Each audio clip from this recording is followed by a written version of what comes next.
Wow, what a time to be alive. Isn't being alive so amazing? Beauty, love, that's what it's about. But nonetheless, to the Kamlat class 2026, congratulations. And to the parents, families, teachers, mentors, and every person who helped carry these students to this moment, congratulations to you as well. Today, I want to speak about one idea, the one idea I hope all of you take with you today, which is finding your alignment. 4 years ago, as a graduate student in Australia, there was a night that made the idea of alignment real for me. It was 2 in the morning. I was in the lab researching colorectal cancer, growing organoids, mini organs built from living cells, and testing a dual treatment approach I was allowed to design myself. At one point, I was so tired that I could barely keep the saliva in my mouth as I kept preparing. I do not recommend this. But the strange thing is, beneath all of this, I was happy because that same day I had started in the gym preparing for a bodybuilding competition. After that came band rehearsal. Later, there was a karaoke event I had started at college because after the pandemic, people needed a reason to gather. Then around 6 in the evening, the lab had begun. So in reality, I had not been at the lab all day. Indeed, I had done so many different things that to others seemed like too much. They said distractions, wasting your time, not focus. But to me, it made perfect sense. I felt aligned. And sometimes that is all that matters, what you care about. So, what is alignment? It is not about choosing a career, picking a major, or deciding what sounds impressive when someone asks you what you want to do with your life. Alignment is the deeper relationship between who you are, what we love, what you're willing to fight for, and what problems you cannot walk away from. However, alignment can be difficult because systems are everywhere. I have lived in 5 countries: New Zealand, Australia, India, United Kingdom, and now in America. Different ideologies, different customs, different definitions of success. Yet one thing stays constant: every school, every culture, every institution has a system. And when we are young, system feels powerful because they measure us before we have learned how to measure ourselves. And those systems do not disappear when you get older. They show up in your career, your workplace, your ambition, and the way people around you define success. Systems are not always bad. The right system can teach you discipline, give you structure, and help you grow. But every system has limits. And if you're not careful, you can become very good at a game that was never built for who you are. You can win the prizes, climb as high as it lets you climb, and still feel like something is missing. At some point in your journey, you have to ask the harder question: am I becoming the version of myself I want to be? In existentialism, there is an idea that says we are born blank, and then we figure out our lives. I completely disagree with this. I have never believed that. I believe each person arrives with something already inside. Think of it like this: every person has a frequency, a vibration, something inside them that is unique with theirs.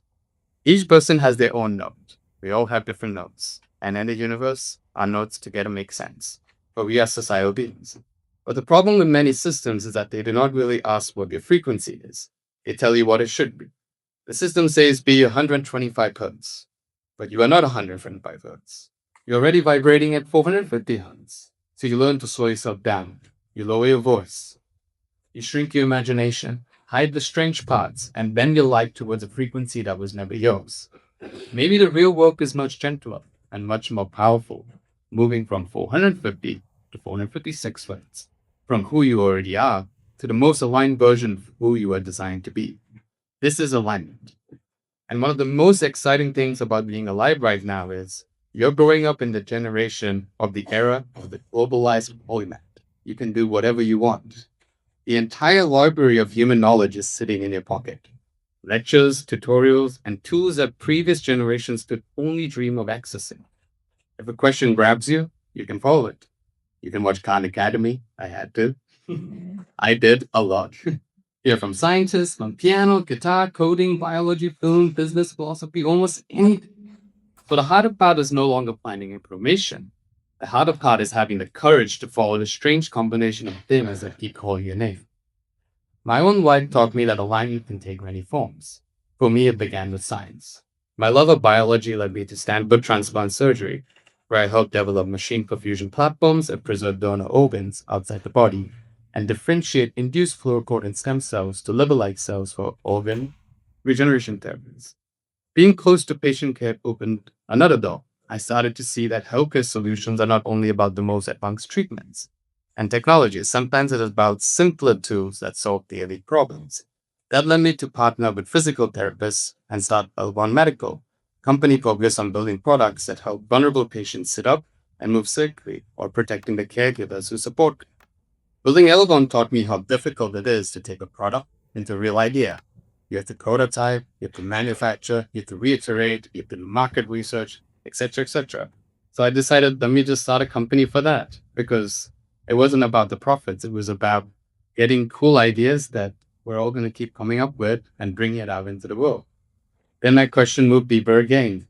I wanted to go all the way down to the digital level, the genomic level. So now I'm working with artificial intelligence and protein modeling to think about how even better design therapies. But then the thing is, science always stays hidden inside labs, papers, and technical conversations. So I'm like, let's make movies. So I started a film studio, Zeitza Labs, and we convey fiction and nonfiction narratives through medicine, technology, and future of humanity. And finally, I love the community, and what better way to get out than to play music? So with my band, Too Many Martinis, we perform regularly. Hopefully we'll see you guys soon. So for me, alignment has never been one-dimensional. It's not about choosing one part of yourself and abandoning the rest. So how can you do all these things together? A philosophy I live by is simple. The peak takes time. Most approach a new part with 100% energy and 100% expectation, then feel crushed when the beginning does not feel like the dream. When you get to the piano, you're like, why can I not play Turkish March on the first day? You cannot. You can only play Mary Had a Little Lamb. And that's okay. But life is long. The beat takes time. So try this instead. Give 20% to 5 things rather than 100% to one thing. 20 across music, 20 across science, 20 across writing, 20 across building, 20 across whatever those calls your name. As you can see, it's a long list. Pay attention to what grows. Over time, the things that do not fit will fall on their own.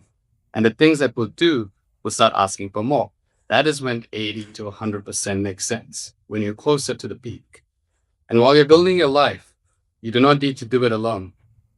You need truth tellers, teachers, friends, mentors, and collaborators who believe and support your alignment. The dream is a world where all our systems become more aligned, where people are unique but not disconnected, independent but not alone, different but necessary to each other. Imagine schools, laboratories, hospitals, and communities built around the idea that every person's true frequency strengthens a whole. That is not naive. That is the kind of world our generation can build. I want to end with an old story, often told through Gao's philosophy, that I've interpreted in my own way. There are two trees. One grows straight. Its trunk is useful, easy to measure, and easy to turn into something the system understands. The straight tree is valuable. It can become a beam, a structure, a clear purpose. But another tree grows differently. It is crooked. Its branches spread in strange directions. Its shape is harder to explain. To the carpenter, it may not seem useful. But because no one cuts it down, it grows old and white. Bird lives in it. Travelers rest beneath it. Children play under it. It gets shade, shelter, and eventually becomes a world. Both trees have value. The lesson is that usefulness has many forms. The danger is letting one carpenter, one system, one measurement decide what kind of tree you're allowed to become. Class of 2026, you do not need to have your whole life figured out today. You do not need the exact career, city, or title. Instead, keep learning, keep building, keep your imagination alive. Life is long, yet still so very short. This arrogant life will never come back. Do not rush so fast to become your future self that you forget to live inside the present one. The version of you will come, and when it does, it will be more than you can imagine right now, but only if you let it arrive in its own time. Once again, congratulations, KLS Class of 2026. Find your alignment and build something useful with it. You got this.